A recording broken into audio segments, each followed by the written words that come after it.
నమస్కారం అండి. ఒక 6 మంత్స్ బ్యాక్ అనుకుంటాను,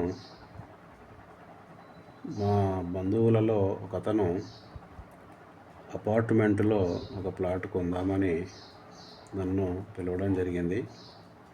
అది ఉప్పల్ డిపోకి దగ్గరలో ఉన్న మేడిపల్లి కాదు, జోడిమెట్లలోనండి. రోడ్డుకు దగ్గరగా ఉంది ఇది. జోడిమెట్లలో main road, Warangal highway. So అతను అక్కడ తీసుకుందామని నన్ను పిలవడం జరిగింది.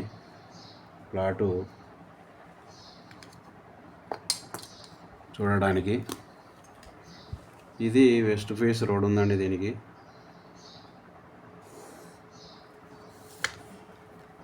ఇది వెస్ట్ ఫేస్ రోడ్డు. కింద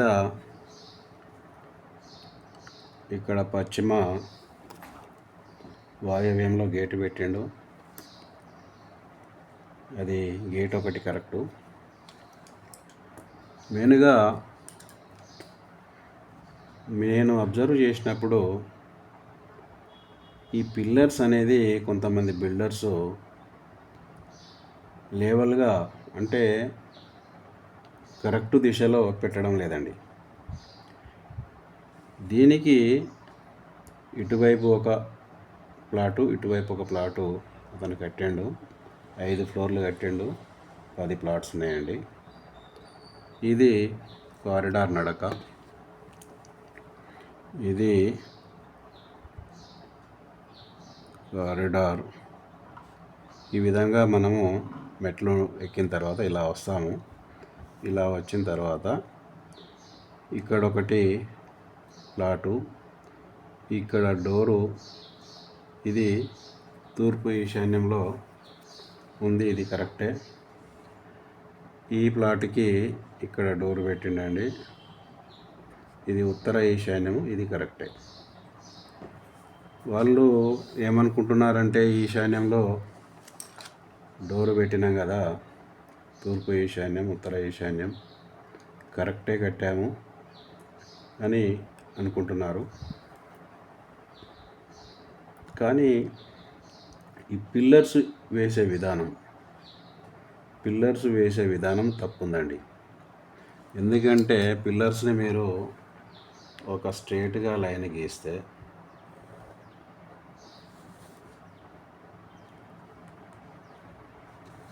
ఇలా మారుతుంది.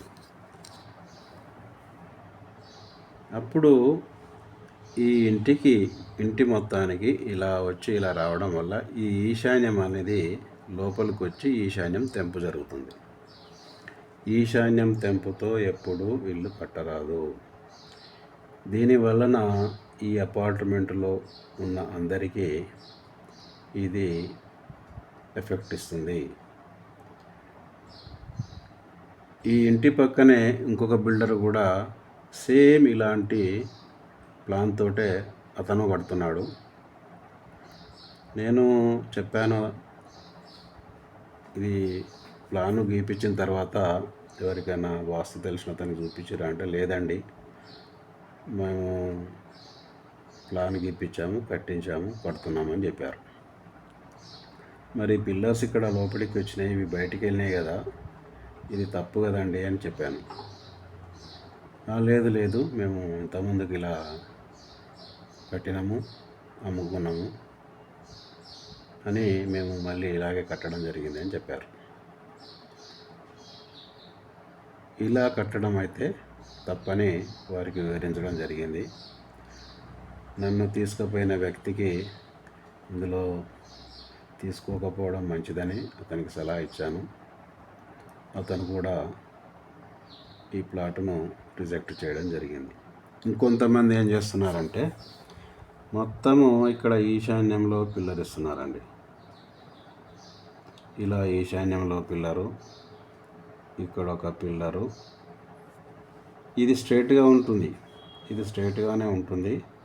కానీ అప్పుడు ఈ ఇంటి అతనికి ఈ ఈశాన్యం లోపలికి ఇలా పిల్లర్, ఎందుకంటే అతను 4 ఇంచు కూడా పెడితే ఇంతవరకే కవర్ అవుతుంది. ఈ భాగం ఏదైతుందో ఇక్కడ 4 ఇంచు ఇక్కడ 4 ఇంచు కూడా పెట్టినప్పుడు ఈ భాగము ఈశాన్యము లోపలికి చొచ్చుకొని వస్తుంది.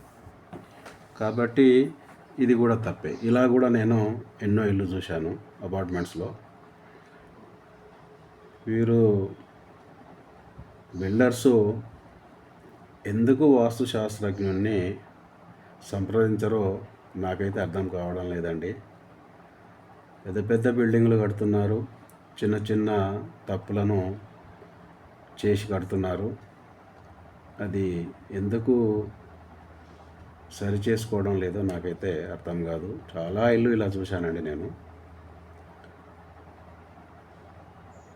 మీరు ఎవరైనా కొనుక్కున్నప్పుడు, ప్లాటుని కొనుక్కున్నప్పుడు వాస్తు శాస్త్రజ్ఞుని పిలిచి అతనితో చూపించిన తర్వాతనే అపార్ట్మెంట్లో ప్లాట్ కొనుక్కోండి.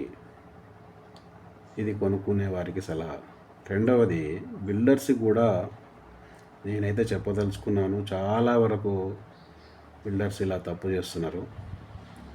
వారికి కూడా నేను ఒక విన్నపం చేసుకుంటున్నా. మీరు ప్లాను గీయించిన తర్వాత తప్పకుండా ఒక మంచి శాస్త్రజ్ఞుడిని పిలిచి అతనితో సరి చేయించుకోండి. ఇది నా సలహా. సో నేను ఇప్పుడు మీరు కట్టారు, ఆ తర్వాత ప్లాట్స్ అమ్ముడు పోతలేవండి అని అంటే దానికి కారణాలు ఇలాంటివి ఉంటున్నాయి అన్నమాట. ఇప్పుడు నేనే చెప్పాను అతనికి ఇందులో కొనుక్కోకుంటే మంచిదని. కాబట్టి మీరు వాస్తు ప్రకారంగా కడితే తప్పకుండా మేము పిలవాల్సిన అవసరమే ఉండదండి. మమ్మల్ని అసలు ఆటోమేటిక్గా అమ్ముడు పోతాయి. ఎందుకంటే దానికి అట్రాక్షన్ ఉంటుంది. కాబట్టి మీరు ఎవరైనా ప్లాట్ కొనాలనుకున్నా వాస్తు తెలిసిన అతన్ని సంప్రదించండి. రెండవది, బిల్డర్స్కి కూడా నా విజ్ఞప్తి ఏంటంటే మీరు ప్లానుని ఒకసారి చూపించిన తర్వాతే ఇల్లు కట్టడం స్టార్ట్ చేయండి. ఇలా ఈశాన్య లోపంతో కట్టడము చాలా తప్పండి. ఇది మీరు గమనించాలని నా కోరిక. థ్యాంక్ యూ అండి.